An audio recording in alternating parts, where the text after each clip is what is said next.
Oi, gente! Na nossa matéria de Psicologia, Sexualidade e Gênero, eu vou fazer um caminho do que nós falamos até aqui. Na nossa primeira aula, nós falamos sobre a sexualidade como um conceito amplo, né? Que ele envolve fantasias, desejos, afetos, prazeres, vínculos e como nós vivemos, experienciamos e damos significado aos nossos corpos e às nossas experiências, né? E esses significados, eles estão relacionados a concepções, a valores, a ideais. E então, na segunda aula, nós falamos sobre educação sexual, como desde a infância, desde que nascemos, nós aprendemos sobre sexualidade. E esses aprendizados, eles não precisam ser diretos, intencionais. Eles acontecem de muitas formas. Então, quando a sexualidade é tratada como um tabu, é silenciada, é um tema proibido, também há aprendizados, né? E quem que participa nesses aprendizados? As famílias, as escolas, os círculos sociais, né, as instituições como um todo e também os meios de comunicação. Muito se aprende se a gente for parar para pensar assim, como que eu aprendi sobre o corpo, como que eu aprendi sobre o que é sexo, como que eu aprendi sobre sermos homens, sermos mulheres, como que eu aprendi sobre beleza, como que eu aprendi sobre prazer, os programas televisivos, os filmes, as músicas, as revistas, as páginas de internet, as redes sociais, todos influenciam nesses aprendizados, né? Quando a gente fez a atividade de dúvidas que vocês tinham na infância, vários dos exemplos foram televisivos, foram músicas, foram coreografias, foram perguntas a partir de algo que vocês viram em um filme e assim por diante. Essas foram as nossas 3 aulas presenciais. E a partir daí a gente precisou se adaptar, né, a esse formato online. E eu também queria dizer que é muito difícil, é muito desafiante trazer os conteúdos para os vídeos, pensar as aulas nesse formato, né? Na minha cabeça ainda vejo vocês num círculo e a gente discutindo os temas, né?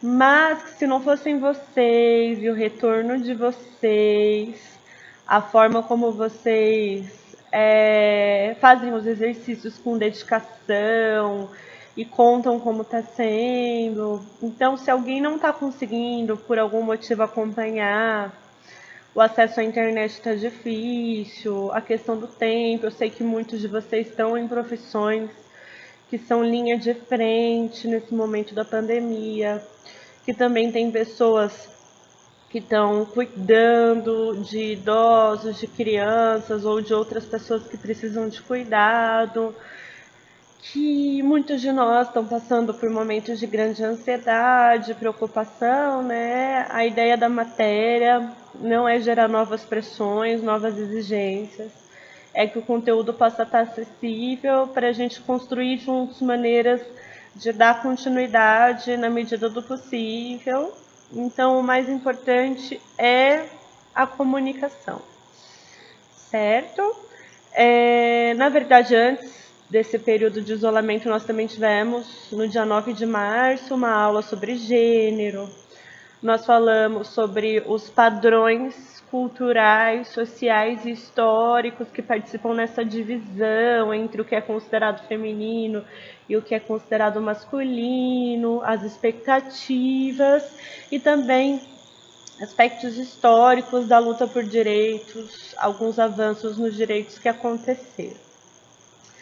A partir de então, nós falamos sobre a relação entre sexualidade e saúde, sobre como o diálogo sobre sexualidade pode ser feito com informações, fundamentado cientificamente, sem alarde, sem amedrontamento. Nós conhecemos um documento, que são os parâmetros curriculares nacionais, né, com referências e diretrizes sobre como abordar o tema sexualidade em contextos educativos.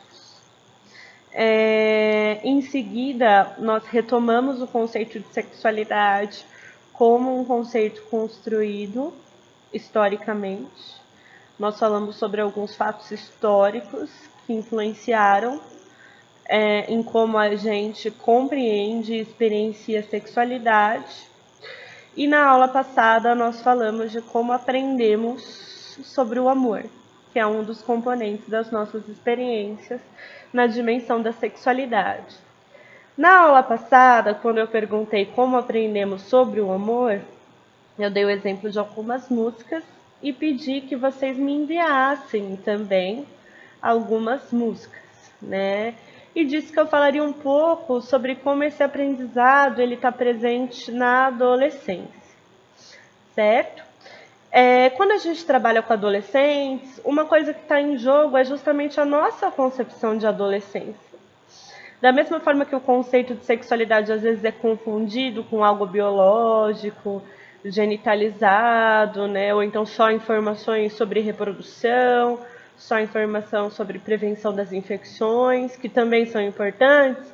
Às vezes falar sobre adolescência também é reduzido ao biológico, às transformações da puberdade, né? Então vamos falar de adolescência? Vamos. Aí as pessoas explicam sobre a menstruação, explicam sobre outras mudanças no corpo, como o crescimento dos seios, a mudança do quadril, os pelos, as espinhas, né? No caso dos meninos, é a questão das primeiras ejaculações, como que é o crescimento da barba, a mudança da voz, o estirão, que é quando tem uma mudança de tamanho acelerada.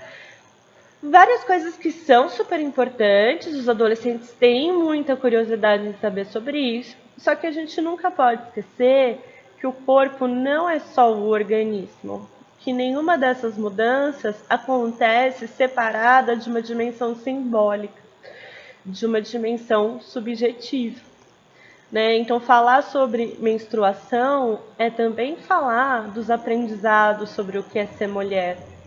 Falar sobre ejaculação, também falar dos aprendizados sobre o que é ser homem. Falar que tanto menstruar quanto ejacular tem a ver com transformações no aparelho reprodutivo e que isso tem a ver com a possibilidade de uma gravidez, é também falar dos aspectos simbólicos em relação às perspectivas de engravidar, de ter filhos, o projeto de vida, as possibilidades de escolha. Então, falar de puberdade é falar das mudanças no corpo. Falar de adolescência é falar de como cada cultura tem seus processos e significados em relação a esse momento de transição da infância para a idade adulta. Até falar de adolescência é pouco, né? A gente precisa falar de adolescências, porque são muitas as formas de viver a adolescência. E essa é a ideia que a gente tem de adolescência como um período prolongado, que envolve um preparo, que envolve formação, escolhas na transição para a vida adulta, também é recente. Se a gente conversa com as nossas avós, bisavós, nossos avós e bisavós, a gente percebe assim que você acabou de menstruar e já se casar e logo ter filhos, né? Ou entrar no mercado de trabalho, ser responsável pelo sustento, eram coisas que aconteciam bem mais cedo, né? E nós temos uma construção de um imaginário de adolescência que a gente também precisa trabalhar. Eu faço uma atividade que é assim, quando eu estou trabalhando com adolescentes, peço para que dividam uma folha de sulfite em 4. Na primeira parte, a pergunta é: como as famílias veem a adolescência? Na segunda parte, como as escolas veem a adolescência? Na terceira parte, como as amizades veem a adolescência? E na última, como a mídia vê a adolescência.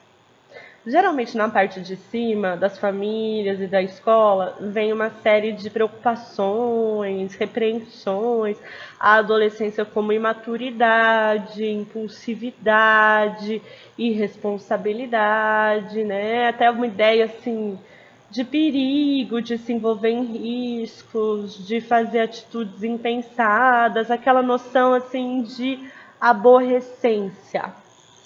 Na parte de baixo tem um contraste, né? Como se as amizades fossem um momento de aproveitar, de sair, de experimentar, de descobrir. E a mídia ainda mais, né? Um momento de diversão, de fruição, de consumo, de festas, viagens, shopping. Né? Se a gente for pensar Malhação, por exemplo, é um seriado que existe há um tempão e tem toda uma imagem de adolescente. Eu, quando comecei a trabalhar com adolescentes, foi em 2009 e eu fazia visita às famílias para explicar o projeto sobre sexualidade, né? Muitas das famílias tinham a expectativa de que a gente trabalhasse a questão da prevenção à gravidez. E aí, vários materiais diziam assim: converse com os adolescentes, porque a adolescência é um momento de menos responsabilidades, a pessoa pode se divertir, a pessoa pode ter lazer, a pessoa pode estar com as amizades, nas festas, nos passeios, né? E aí, nessas visitas que eu fazia às famílias, o que eu percebia? Que muitas pessoas, principalmente as meninas, de manhã iam para a escola e à tarde, enquanto a mãe, o pai, as outras pessoas da família trabalhavam, eram elas as responsáveis por cuidar dos irmãos e irmãs, trocar fralda, dar mamadeira, alimentar, ficar junto, as tarefas domésticas. Então, o quanto aquela construção da adolescência como um momento de né, divirta-se, deixa as responsabilidades para depois, era distorcida, né? E aí, voltando ao nosso exercício das 4 partes, quando eles terminam de anotar como as famílias veem, as escolas veem, os meios de comunicação, as amizades, a gente pede para que eles virem. E atrás da folha, como eu vejo.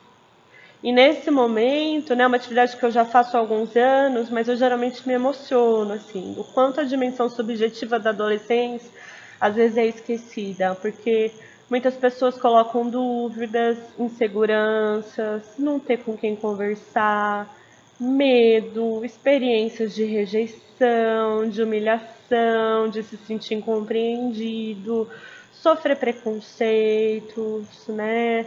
Se sentir triste, muitos falam sobre estarem deprimidos, sobre pensarem em se machucar, pensarem em suicídio.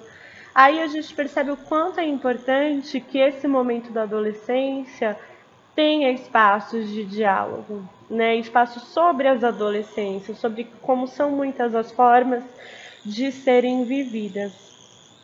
E entre as dúvidas, inseguranças e angústias está a relação com as outras pessoas. Então, quando a gente fala sobre relacionamentos, a gente está falando também sobre essas relações, né? A adolescência precisa envolver essa questão de quem sou eu, quem estou me tornando, quem sou eu e quem eu me torno para o olhar de quem me importa, né? E quando a gente trabalha com o tema dos relacionamentos e trabalha com músicas, a gente quer chegar nessa dimensão dos afetos, quer chegar nessa dimensão do que dói, do que se sonha, do que se fantasia, né? Por isso que eu gosto bastante do trabalho com materiais midiáticos de uma forma geral e com músicas mais especificamente.